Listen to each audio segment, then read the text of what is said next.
Si Flora ay isang guro ng wikang Dutch na napakaganda. Ngayon, nakaupo siya sa silid-aralan, gumagawa ng kanyang trabaho, pero nakatingin sa kanya ang isang binatang lalaki na nagngangalang Kevin dahil naaakit siya sa kanya. Matagal na siyang nakatitig sa kanya, kaya napansin din siya ni Flora. Pero patuloy pa rin siya sa pagtitig.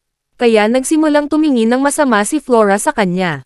Pagkatapos ng klase, nang magsimulang umuwi si Flora, nakita niya si Kevin.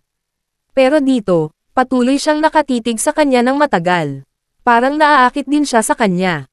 Kinabukasan, sa klase, habang nag-aaral sa silid-aralan, nagsimulang makipagtalo ang isang babae kay Flora tungkol sa isang bagay. Kaya pinalabas ni Flora ang babae sa silid-aralan, pero napansin niya si Kevin na nakatitig sa kanya.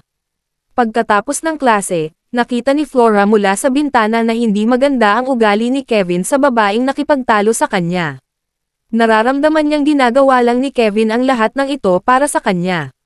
Kaya nagsimula siyang mabahala, at kinausap niya ang ibang guro na kakaiba ang pag-uugali ng isang estudyanteng nagngangalang Kevin. Pero sinabi ng guro na bago lang si Kevin, at magiging maayos na siya sa loob ng ilang araw. Ngayon, dinala ni Flora si Kevin sa isang walang tao na silid-aralan at nagsimulang tanungin siya, ano ba ang problema mo? Sinabi ni Kevin na normal lang ang lahat. Dapat daw niyang sabihin kung ano ang gusto niya. Nakaramdam ng kakaiba si Flora nang marinig niya ang ganitong tanong mula sa kanya, at sinimulan niyang ipaliwanag sa kanya na bagong estudyante siya. Kaya gusto niyang tulungan siya. Pero muling sinabi ni Kevin na normal lang ang lahat, at tinanong niyang muli kung ano ang gusto niya. Hindi nakikinig sa kanya si Kevin, kaya tumayo si Flora at umalis. Pagkatapos ng klase, umalis si Flora, at nakita niyang nasa silid-aralan pa rin ang bag ni Kevin. Walang tao sa silid-aralan, kaya tiningnan niya ang kanyang bag at kinuha niya ang kanyang t-shirt at inamoy ito.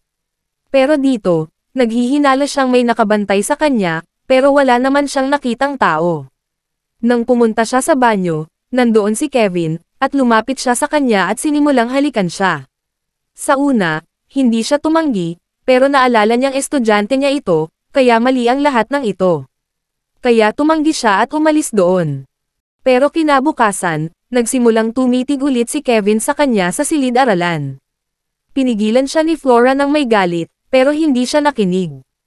Pagkatapos, sa oras ng tanghalian, hiniling ni Kevin kay Flora na makipagkita sa kanya pagkatapos ng klase dahil gusto niyang makausap siya.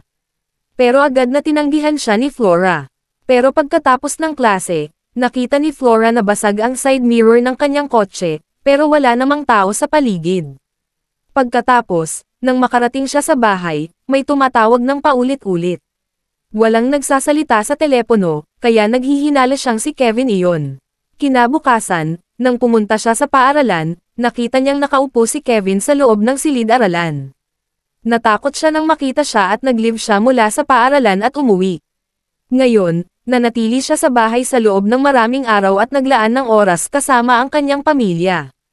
Isang araw, nang pumunta siya sa isang art gallery, nakarating din doon si Kevin.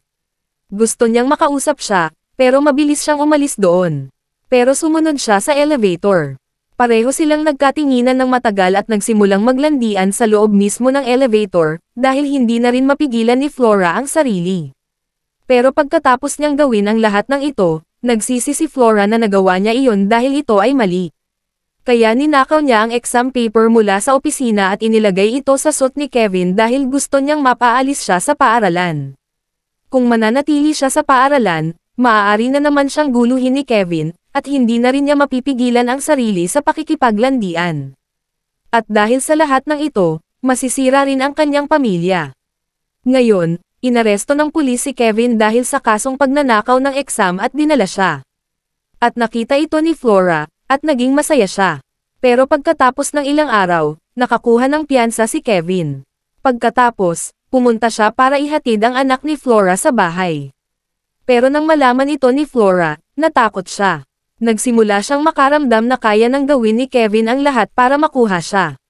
Maaari rin niyang saktan ang kanyang pamilya. Kaya gumawa siya ng plano. At kinabukasan, nakarating siya malapit sa bahay ni Kevin gamit ang kanyang kotse. Pagkatapos ng ilang sandali, nang magsimulang magbike si Kevin papunta sa kung saan mula sa kanyang bahay, sinundan niya ito. At nang makarating sila sa isang desyerto na kalsada, binangga niya ito gamit ang kanyang kotse at napatay siya. Mali ang ginawa ni Flora sa pakikipaglandian kay Kevin, pero isang psycho boy si Kevin na talagang naaakit sa kanya. Kaya ang tanging opsyon ay patayin siya o ipakulong siya. Pero nakipaglandian siya sa isang menor de edad na estudyante, kaya maaari rin siyang makulong. Iyon ang dahilan kung bakit gumawa siya ng plano para patayin si Kevin. Ngunit sa kabilang banda may kasalanan din siya dahil nakipaglandian siya sa kanyang estudyante. Lesson learned, matutong magpigil sa sarili at huwag pairalin ang init ng katawan. At dyan na nagtatapos ang video mga idol.